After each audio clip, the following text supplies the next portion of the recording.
Hello, and today we are going to be talking about cinematic universes, and how to do them right and wrong. Now, this will be sort of an editorial we'll do every Friday, I think, until like Christmas and other holidays.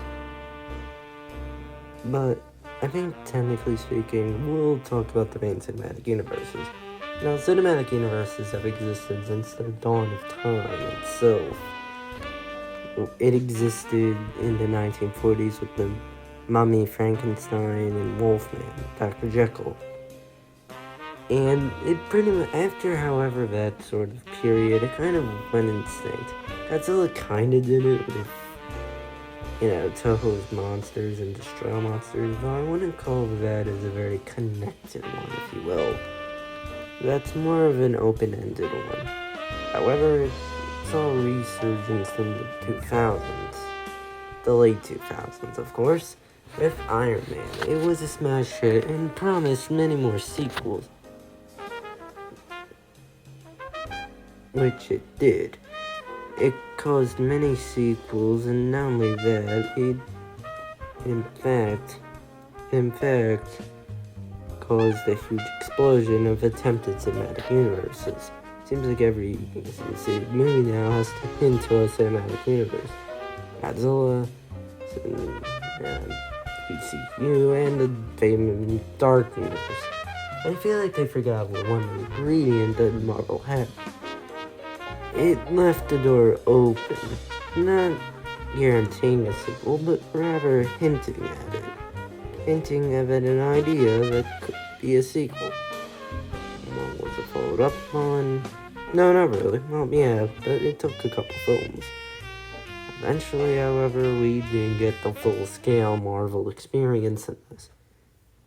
Now, technically speaking, Godzilla did this in 2014. Never necessarily hinted at a sequel. Sure, you can leave the door open, but they vaguely did with Godzilla. In fact, there were more than one.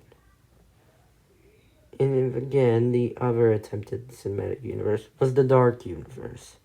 A sort of intricate film series that hinted at something, but then just fell flat on its face by hiring a very well-known actor. See, Robert Downey Jr. was not that well-known at the time. He wasn't a big-buddy moneymaker.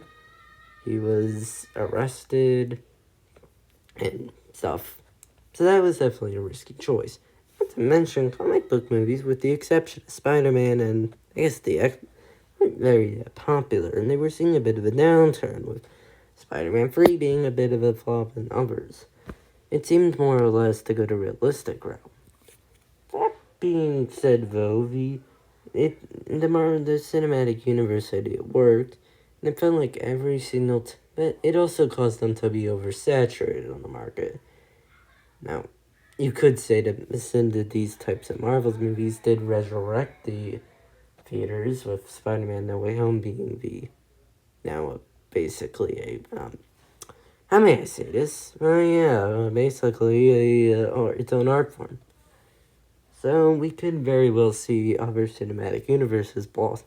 The MonsterVerse is probably the best example, because the DCAU has been, quite messy, and now it's gonna get a total retread. And in many respects, it would have been cool to see the Dark Universe, with Frankenstein, Dr. Jekyll, and the Mummy interacting with each other for the first time in millennia. But guess what?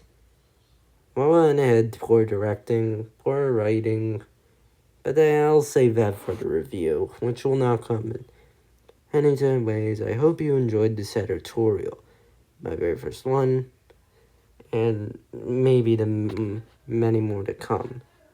I hope you enjoy. Have a good night, and have a good weekend.